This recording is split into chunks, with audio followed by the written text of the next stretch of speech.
Hello guys, welcome to Tech Buzz. तो iOS 18 beta roll out हो चुका है और हमने इसे इंस्टॉल कर लिया है अपने आईफोन 11 में। तो इस वीडियो में हम देखेंगे क्या नई फीचर सपोर्टेड है आईफोन 11 पर और क्या परफॉर्मेंस में कोई ड्रॉप हुआ है। तो ये डेवलपर बीटा वर्जन है और अगर आपको जानना है कि इसे कैसे इंस्टॉल करना है तो मैंने इसका ट्यूटोरियल पहले ही अपलोड कर दिया है। आप टॉप राइट कॉर्नर में कार्ड को क्लिक करके वीडियो देख सकते हैं। तो ये बीटा वर्जन का साइज़ था अराउंड 6.91 GB, बट फ़ोन में कम से कम 8 GB फ्री स्पेस होना चाहिए। तो अब बात करेंगे iOS 18 के न्यू फीचर्स की। तो सबसे पहले सेटिंग्स में जनरल में जो अबाउट सेक्शन है उसका लुक थोड़ा चेंज किया गया है, जिसे टॉप में बड़े में जनरल है और उसका लोगो है, और सेटिंग्स के बाहर वाले काफ़ी ऑप्शंस को अब जनरल वाले सेक्शन में मूव कर दिया गया है। जो आप अब देख सकते हैं कि सेटिंग्स में ऊपर नीचे स्क्रॉल करने पर काफ़ी कम ऑप्शंस है, क्योंकि सभी को कैटेगरी वाइज मूव कर दिया गया है, जिससे जितने भी ऐप से रिलेटेड सेटिंग्स है सभी को ऐप्स वाले सेक्शन में मूव कर दिया गया है। तो सेटिंग्स अब पहले से काफ़ी वेल ऑर्गेनाइज लगता है। इसके बाद जो iCloud वाला सेक्शन है उसे भी रीडिज़ाइन किया गया है। पहले सभी ऑप्शंस लिस्ट वाइज विजिबल रहते थे, बट अभी ऐसा टाइल बनकर आता है कुछ ऐप्स के लिए। बाकी नीचे iCloud से रिलेटेड दूसरी सारी डिटेल्स है। बाकी क्योंकि ये बीटा वर्जन है इसलिए इसमें थोड़े बग्स है जो मैं वीडियो में आपको बीच बीच में बताता जाऊँगा। जैसे अब iOS 18 के अंडर जो न्यू वॉलपेपर्स है वो काफ़ी बार विजिबल नहीं रहते, बट क्लिक करने पर वॉलपेपर बराबर खुलता है, सिर्फ प्रीव्यू में नहीं दिखता। बाकी आप न्यू वॉलपेपर के डिफरेंट कलर्स देख सकते हैं। और जब मैंने फोटोज ऐप को क्लोज करके फिर से ओपन किया तब सभी न्यू वॉलपेपर्स का प्रीव्यू अवेलेबल है। तो ऐसे थोड़े बहुत बग्स आपको डेली यूज़ में मिलेंगे। लॉक स्क्रीन पर जो नीचे दो कॉर्नर में शॉर्टकट बटन्स होते हैं उन्हें भी आप रिमूव या चेंज कर सकते हैं। काफ़ी सारे शॉर्टकट्स अवेलेबल है ऐड करने के लिए। जैसे अब मैं एक जगह पर पर्सनल हॉटस्पॉट का शॉर्टकट डाल रहा हूँ और दूसरी जगह पर डार्क मोड का डाल दिया, तो ये एक अच्छा एडिट ऑप्शन लगा मुझे। एक फीचर का जो काफ़ी लोगों को सालों से इंतजार था आईफोन में वो फाइनली आ गया है। अब आप एंड्रॉयड फ़ोन्स की तरह आइकॉन्स को कहीं भी मूव और प्लेस कर सकते हैं अपने वॉलपेपर के लुक के हिसाब से। बाकी आप कस्टमाइज में जाकर आइकॉन्स को नॉर्मल या डार्क लुक अप्लाई कर सकते हैं या फिर ऑटो पर भी छोड़ सकते हैं इसे। आइकॉन्स की साइज़ भी इंक्रीज़ करने का ऑप्शन है और आपको आइकॉन का लुक जो भी कलर में चाहिए वो भी आप चेंज कर सकते हैं, उसको डार्क या ब्राइट कर सकते हैं। और पिक कलर का ऑप्शन भी दिया गया है, जिससे आप वॉलपेपर से किसी भी कलर को सिलेक्ट कर सकते हैं यूआई को अपने हिसाब से बेटर लुक देने के लिए।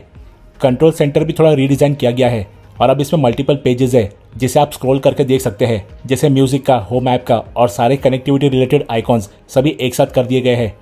आप चाहें तो शॉर्टकट के हिसाब से एक्स्ट्रा पेजेस भी ऐड कर सकते हैं।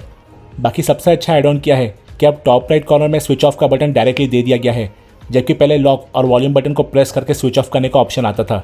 बाकी आप यहीं से शॉर्टकट्स को लॉन्ग प्रेस करके मूव कर सकते हैं और जिन आइकॉन्स पर एक्सपेंशन का बॉर्डर आ रहा है उन्हें रिसाइज भी कर सकते हैं।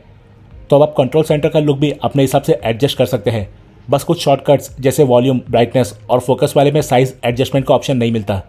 और नीचे ऐड अ कंट्रोल में जाकर आप ये से डायरेक्टली शॉर्टकट्स ऐड कर सकते हैं। ये फिर हल्का सा लैग हुआ यहाँ पर। काफ़ी सारे ऐप शॉर्टकट्स दिए गए हैं, तो अब ये काफ़ी ईजी हो गया है, जबकि पहले सेटिंग्स में जाकर कंट्रोल सेंटर के ऑप्शन से एक एक शॉर्टकट प्लस या माइनस करना पड़ता था। अब जो भी ऐप्स विजेट सपोर्ट करते हैं उन्हें लॉन्ग प्रेस करके आप यहीं से उन्हें विजेट स्टाइल में कन्वर्ट कर सकते हैं। और विजेट के साइज़ के ऑप्शंस भी अवेलेबल है, जैसे स्मॉल, बिग और लार्ज। और अगर आपको बैक टू नॉर्मल ऐप जाना है तो सिंपली लॉन्ग प्रेस करके फर्स्ट वाला ऑप्शन सिलेक्ट कर लेना है। सफारी में एक रीडर्स के लिए भी अच्छा ऑप्शन ऐड किया गया है। जैसे आप कोई भी वेब पेज को ओपन करते हैं तो उसमें जगह जगह पर एड्स होती है, जिससे रीडिंग एक्सपीरियंस ख़राब होता है। बट अब आप सर्च बार के लेफ्ट में रीडर मोड एक्टिवेट करेंगे तो पेज रीडिंग मोड के लिए ऑप्टिमाइज हो जाएगा और सभी एड्स वगैरह रिमूव हो जाती है, जिससे रीडिंग एक्सपीरियंस इंप्रूव होता है। बाकी आप रीडिंग मोड का लुक भी मॉडिफाई कर सकते हैं और रीडिंग मोड ऑफ करने पर फिर से सारी एड्स दिखने लगेगी। पासवर्ड्स का ऑप्शन जो पहले iCloud सेटिंग्स में हुआ करता था, अब बाहर उसके लिए डेडिकेटेड ऐप आ गया है। यह ऐप फेस आईडी के थ्रू ही ओपन होता है और इसमें आपके सभी अकाउंट के passwords, wifi password, verification codes, deleted password stored रहते हैं। पर्टिकुलर ऑप्शन में जाकर आप उससे रिलेटेड पासवर्ड्स जैसे wifi password, Amazon, games, Instagram, Snapchat सभी ऐप्स के पासवर्ड देख सकते हैं अगर आपने लॉगिन के टाइम सेव डेटा का ऑप्शन सिलेक्ट किया होगा। और ये सभी पासवर्ड्स आपके सभी iCloud डिवाइसेस पर सिंक होते हैं पासवर्ड ऐप में। कैलकुलेटर ऐप को रिवैम्प किया गया है, जिसे अब नंबर्स बैक करने के लिए डेडिकेटेड बटन है। पहले स्वाइप करना पड़ता था, बाकी स्लाइड करके आप कैलकुलेशन हिस्ट्री देख सकते हैं। लेफ्ट नीचे कॉर्नर में मोड्स बटन है, जिसमें बेसिक, साइंटिफिक, मैथ नोट्स और कन्वर्ट का ऑप्शन है। जैसे साइंटिफिक जो पहले लैंडस्केप मोड में एक्टिवेट होता था अब वो पोर्ट्रेट मोड में भी चलता है। उसके बाद न्यू ऑप्शन है मैथ्स नोट्स का, जिसमें आप हाथ से लिखकर भी प्रॉब्लम सॉल्व कर सकते हैं। जैसे ही आप किसी भी इक्वेशन के सामने इक्वल्स टू का साइन डालेंगे ये उसका आंसर दे देगा आपको। और ये सारे features finally new calculator app के साथ आईपैड में भी आ गए हैं। यस, फाइनली कैलकुलेटर ऐप आ गया है आईपैड के लिए with advanced features. Finally iPhone में भी अब ऐप लॉकर आ गया है, जो एंड्रॉइड में काफ़ी सालों से था। आप किसी भी ऐप को लॉन्ग प्रेस करेंगे तो उस पर रिक्वायर फेस आईडी का ऑप्शन आता है। उसके बाद अगर आप रिक्वायर फेस आईडी सिलेक्ट करेंगे तो ऐप ओपन होने के लिए आपका फेस आईडी स्कैन होगा, तब जाकर ही ऐप खुलेगा। तो फाइनली अब व्हाट्सएप ही नहीं बल्कि आपके बाकी सभी सोशल मीडिया ऐप्स सेफ है। और इसी तरीके से अगर आप hide and require face ID का ऑप्शन सिलेक्ट करेंगे तो पहले तो पॉपअप आएगा कि सेटिंग से क्या होता है, फिर हाइड ऐप करेंगे तो जो ऐप है वो होम स्क्रीन से रिमूव होकर ऐप ड्रॉअर लाइब्रेरी में शिफ्ट हो जाएगा एक हिडन फोल्डर के अंदर। और उसे ओपन करने के लिए आपको फेस आईडी स्कैन देना होगा, फिर ही वो ऐप दिखेगा। और ऐप से बाहर आने के बाद वो ऐप फिर से ऑटोमेटिकली हाइड हो जाएगा। और अगर आपको उसे हिडन फोल्डर से निकालना है तो simply don't require face ID करना है और ये मूव हो जाएगा आपके नॉर्मल सोशल मीडिया ऐप के फोल्डर्स में। फिर आप चाहे तो इसे कहीं भी मूव कर सकते हैं किसी भी होम पेज पर। तो ये फीचर मुझे पर्सनली काफ़ी अच्छा लगा। अब जाते हैं फोटोज़ ऐप में और देखते हैं क्या चेंजेस है। तो सबसे पहले तो आप देख सकते हैं कि इसमें एक बग है। जैसे मैं स्क्रॉल कर रहा हूँ फिर भी बीच में ये वाइट बार अटका हुआ है, तो ऐसे माइनर बग्स दिखते रहते हैं यूआई में। लेकिन चेंजेस की बात करेंगे तो अब डायरेक्टली कुछ ऐसा इंटरफेस ओपन होता है फोटोज़ ऐप का जिसमें आपके सभी फोटोज़ सामने ही विजिबल रहते हैं, जबकि पहले ऑल फोटोज़ फोल्डर के अंदर जाकर देखना पड़ता था। बाकी आपके जो भी फोल्डर्स है वो नीचे की तरफ शिफ्ट हुए हैं। बाकी आप नीचे स्क्रॉल करके पुराने सभी ऑप्शंस देख सकते हैं फोटोज़ ऐप के। तो फोटोज़ ऐप पूरी तरह चेंज हुआ है, जो पहले से काफ़ी बेटर दिख रहा है और वेल ऑप्टिमाइज्ड है। रिसेंट डेज में जाएंगे तो आपके सभी फोटोज़ डेट वाइज अरेंज रहते हैं। आप लेफ्ट या राइट स्वाइप करके डिफरेंट डेज के फोटोज़ या वीडियोज़ देख सकते हैं। बाकी जब फोटो ओपन होता है तो उसके नीचे आइकॉन्स है, उनका लेआउट भी थोड़ा डिफरेंट है। जैसे अब नीचे की तरफ 4 की जगह 5 आइकॉन्स है। एडिट वाला ऑप्शन ऊपर से नीचे शिफ्ट कर दिया गया है। बाकी और भी काफ़ी सारे एआई वाले फीचर्स आने वाले हैं iOS 18 में बाद में, जो सैमसंग ने अपने S24 सीरीज़ के साथ रिलीज़ किया था, जैसे फोटो से किसी भी ऑब्जेक्ट को रिमूव करना। बट ये सब लिमिटेड होने वाले हैं 15 प्रो और 15 प्रो मैक्स के लिए। नॉर्मल 15 और 15 प्लस को भी नहीं मिलेंगे ये सारी फीचर्स, जबकि सैमसंग ने S21 सीरीज़ तक में एआई वाले फीचर का अपडेट प्रोवाइड किया है। तो ये एप्पल काफ़ी बेकार तरीके से इम्प्लीमेंटेशन कर रहा है एआई फीचर्स का। सिर्फ यही नहीं, और भी काफ़ी सारे एआई वाले फीचर्स आने वाले हैं। सीरी भी काफ़ी एडवांस्ड होगी, चैट जीपीटी का इंटीग्रेशन मिलेगा। लेकिन इसमें से मोस्टली सब सिर्फ 15 प्रो मैक्स और आगे लॉन्च होने वाले आईफोन 16 सीरीज़ में ही आएंगे। 11, 12, 13, 14 और 15 प्लस जैसे फ़ोन्स को भी ये फीचर्स का मज़ा नहीं मिलेगा। एक काफ़ी हेल्पफुल चेंज किया गया है कॉलर ऐप में। जैसे पहले आपको पूरा नंबर डायल होने के बाद ही बताता था कि ये कॉन्टैक्ट किसका है, बट अब 2-3 नंबर लिखने पर ही सजेशन आने लगता है कि इससे रिलेटेड कौन से कॉन्टैक्ट्स अवेलेबल है। तो ये इतना सा फीचर देने के लिए एप्पल को 10 साल से ज़्यादा लग गए।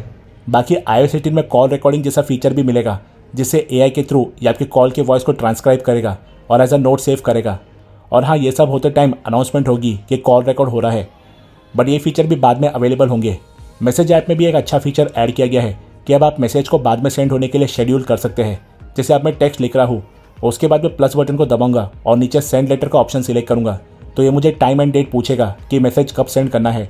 टाइम एंड डेट सिलेक्ट करने पर सेंड पर क्लिक कर देना है और ये मैसेज ऑटोमेटिकली शेड्यूल टाइम पर सेंड हो जाएगा।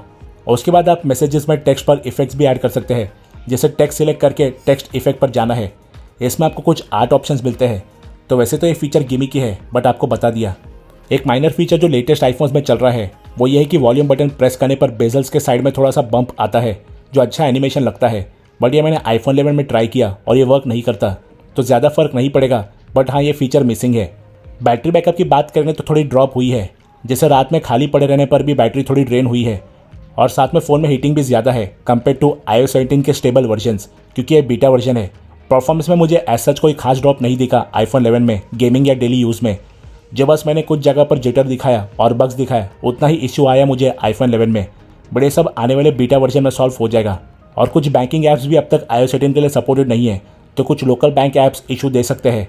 तो मैं आपको सजेस्ट करूंगा कि अगर आप प्राइमरी फ़ोन में इंस्टॉल करना चाहते हैं iOS 18, तो सितंबर तक रुकिए जब फाइनल वर्जन आएगा।